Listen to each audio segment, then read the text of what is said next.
All right, with great delight, I get to introduce the next award winners, and that's Blackrocks Brewery. In 2010, David and Andy were looking down the barrel of economic downsizing in their industry, looking at it as an opportunity instead of a problem. The two set out to take their basement hobby to a new level. Although they were hopeful it would be well received, they had no idea of the amount of interest that the locals had for craft beers. David Manson was born and raised in Marquette, graduated from Michigan State, where he met his wife Wendy, did a tour of duty in Chicago, and relocated to Marquette as a drug rep. David has 3 sons, and he enjoys all the great sports available to Marquette residents, especially long walks on the beach and, of course, beer. Andy, we love Andy. We love Dave too, but he is an NMU grad, okay? He lived in the desert for a while, songwriting and playing music. He moved back to Marquette with his wife, Stephanie, around the year 2000, and they started a family. Their 2 kids, Eden and Truman, attend Marquette Senior High School, and their 2 labradoodles, Apple and Lego, shed away more than they're supposed to. And guess what? Andy likes beer too. With great delight, please, Blackrocks, come up. Thank you.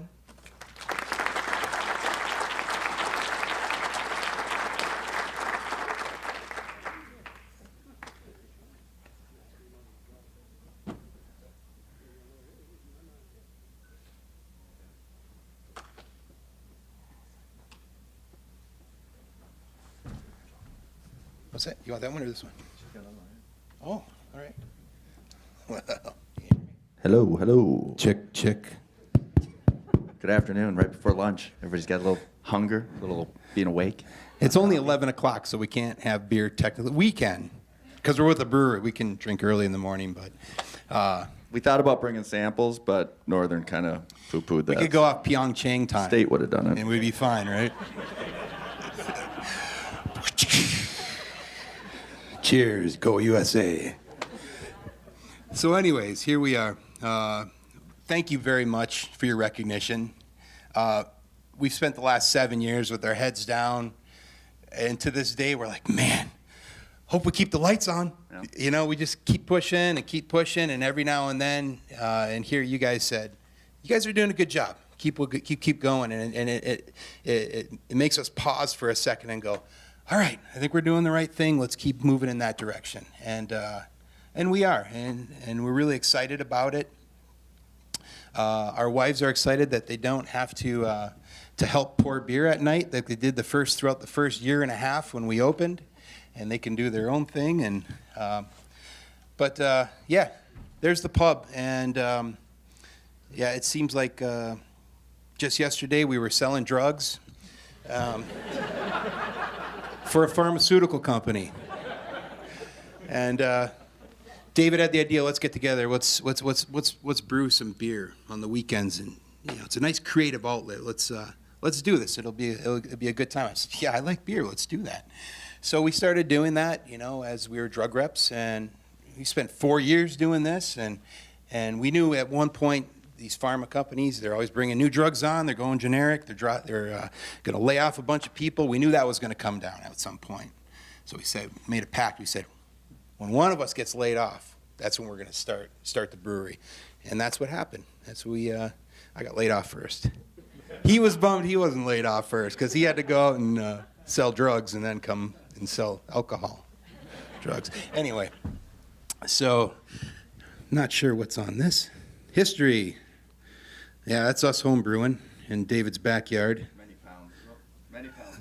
Many pounds ago, yeah. I wear a vest, it's slimming.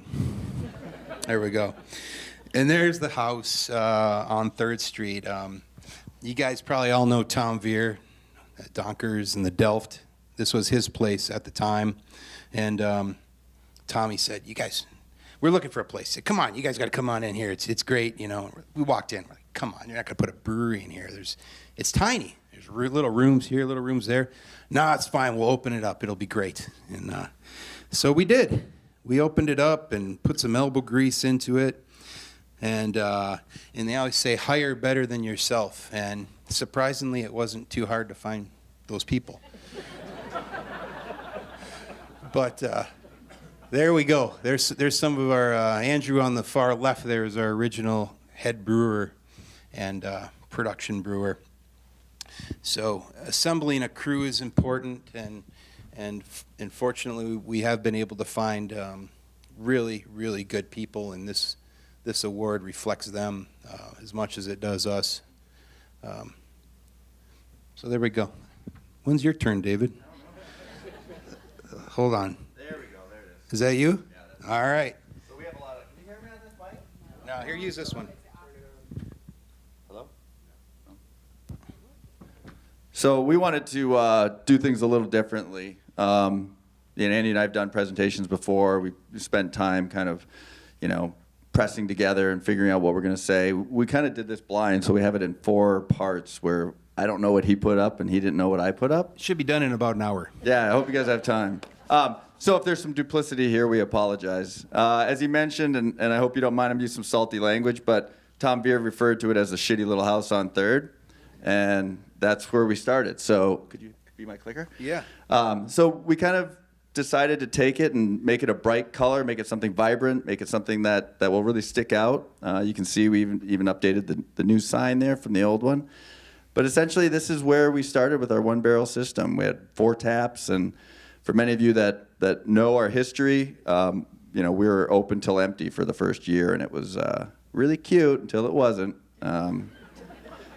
Nothing worse than telling people not to come in because you don't have product to sell them. So we kind of went through and upgraded from our one-barrel system to a big kind of update. We went to a 3-barrel system. And I would be remiss to saying without River Valley and Northern Initiatives giving us a chance and kind of giving us some of those funds, we wouldn't have been able to do the things that we've done. Hey, David, if I could jump in here real quick. We also did need to do an expansion around that time, and fortunately we had some help. Oh, that's right, yes. So, well, later on maybe it'll be there, but if not, so we kept we're very conservative growth type of individuals. We didn't want to throw all our eggs in one basket and just blow up and see what happens. We kind of incrementally grew. So after the 1-barrel, we decided to do this major upgrade and go to 3 barrels. So 3 times as much every time we brew. It sounds great, and it wasn't. It wasn't enough. So, but then we also started to run into, okay, now we're starting to have beer and we're running out of space. So we decided to go another expansion and open up the upstairs, which was primarily office and some storage stuff. And so we opened the upstairs, and that required some extra space and more parking spaces. So our neighbor, Tawny, had a house behind us that she so graciously sold us at a really good deal. And so we're super grateful for that. So here we are putting in some 3-barrel fermenters. Here's a view from that expanded room upstairs. As mentioned, while we wanted to increase the space, we also wanted it to be integrated into the downstairs. So we took the floor or ceiling, depending on your perspective, out.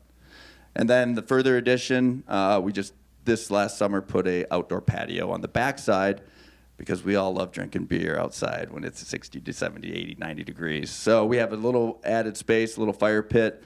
We're kind of constantly changing who we are and what we offer just to kind of make it fun for our customers as well as for us.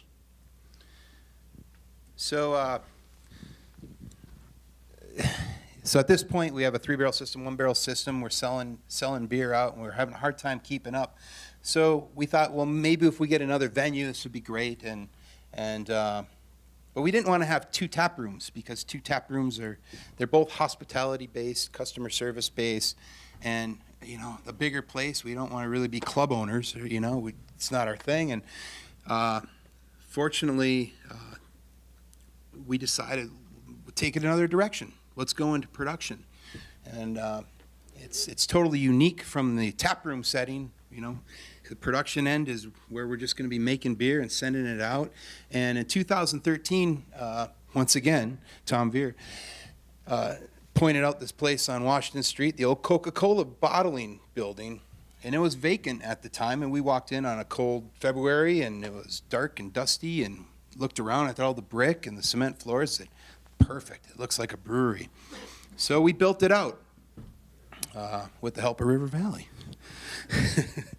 And that is a brew system right there, and a canning line, and so now we had this beer. We have to move it out and get it out and about, out in a boat, as we say. So here is a picture of us slingshotting it out. That didn't work, so we decided to go with distributors. And we started in the UP and quickly went to northern lower Michigan, and then down into Detroit was a big deal, and Grand Rapids. And now we're in Wisconsin, Green Bay, Madison area right now, and that helps get the product out. And it's pretty amazing.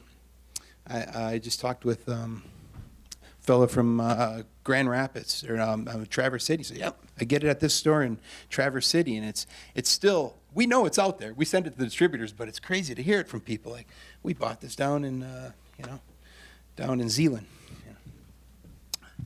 So let me see here. The plans continue, and fortunately, we're still selling beer, and people still like it. So. We're expanding a bit in the back of the current production facility and hoping to increase by about 35%.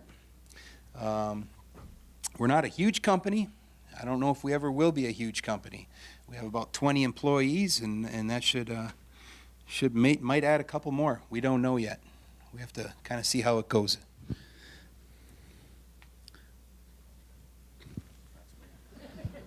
There we go. So when we started, kind of doing everything as far as the brewing, the pouring of the beers, the accounting, the marketing, you don't necessarily get your head up to look further down the line to figure out what your culture is going to be. We needed to get new employees. We added more employees, so we had to develop this culture. Andy and I are recovering corporate employees, so we knew there were some things we didn't want to do that was very corporate. We wanted to make it a fun environment. We wanted to make it somewhere where you're excited to come into work every day, whether you're cleaning kegs or working the canning line, or you're a bartender, or you're the marketing guy, or what have you. So that was a real big part, is that fun has to be a component of what you do in life, and no matter what it is, make sure it's a part of it. So we try to put ourselves in positions where we're going to be able to have fun, whether it be Forestville, it's a party in the woods, it's a fundraiser for the NTN, just a variety of things. But then also the culture is, how much of it is you all? How much of it is you telling your brother down in Traverse City to look for our beer? And we hope that it's because you've had a good experience at our pub, that you enjoy the beer, and that you're proud of it. And we take that mantle very, very proudly and strongly, that we make something in the UP that we're proud of, and we hope that is a good representation of what the UP can offer. We have these little stickers. I don't know if you guys have seen them. Stop in the pub and get one, but they're everywhere.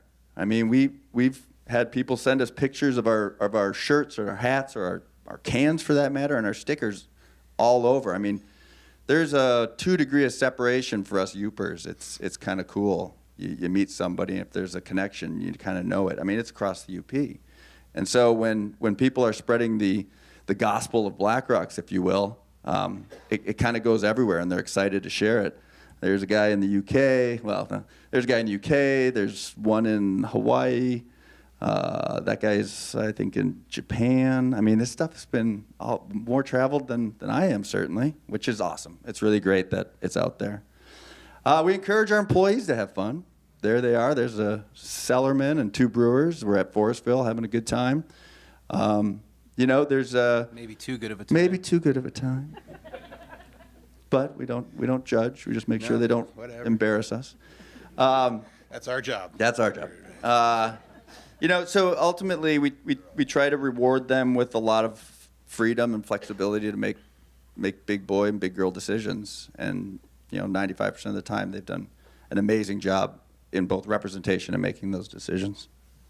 All right. That's it. Yeah. So that's kind of the pictorial history of Blackrocks. I know that you said questions, if you had any, or if there was time. Dan, what's your capacity now? So we speak in terms of barrelage, right? So brewers all represent what they do in barrelage. We were looking at the statistics or the numbers earlier. We started our first year, 2000. We won't even count 2010 because that was like 17. But 2011, we were 330. Yeah, 330, 360. 330, 360, and we hope to, with this new expansion, get up right around 10,000. So it's a pretty strong jump. Yeah, 10,000 barrels. Any other questions? Go ahead. Yeah, sure. Andy, I heard that, are you in Tiger Stadium, or where's the beer at? Yeah, we are being served in Ford Field. Yeah, so we have both draft and can accounts for people to purchase in Ford Field, which was kind of a surreal experience being a guest of the Lions family that are my in-laws every year to go there on Thanksgiving and see my product. That's pretty amazing. Go, Pack, go. Just striking out here. I'm a Spartan. I got to acknowledge my Detroit family. Yeah, we do this in Lansing, though. We know who's going to be Oh, yeah. popular one. I'm all So, what about your supply? Because I know that there's growers in the UP. Are you using the local? So the question was, I don't know if you heard it back there, is what about our source of raw materials? There's slowly kind of getting some grain, which is obviously a big component. If you guys know the 4 basic components of beer, it's grain, yeast, water, and hops. There are some hop farms developing in the UP. There are some grains that are being, modified or trying to be used in the UP, but it's a very complex process. You can't just go to a farmer and say, hey, can I source your barley? They have to be malted, which is a whole nother operation. And so there is somebody out at the base who's starting to get to that point. We've been working closely with them to try to make sure that their modifications are appropriate for our use. But we would love to source more UP products. Growing season's a little tough, but. Any other questions? Anything's fair game. Anything's good. I have one, just out of curiosity, by a show of hands. How many in the audience are consumers of your fine product? All right. Thank you all. That's, Thank you very that's the much. greatest reward right there. Really is. Thank you, guys. And if we're in public and I don't acknowledge you as a customer of the pub, it's for your own safety.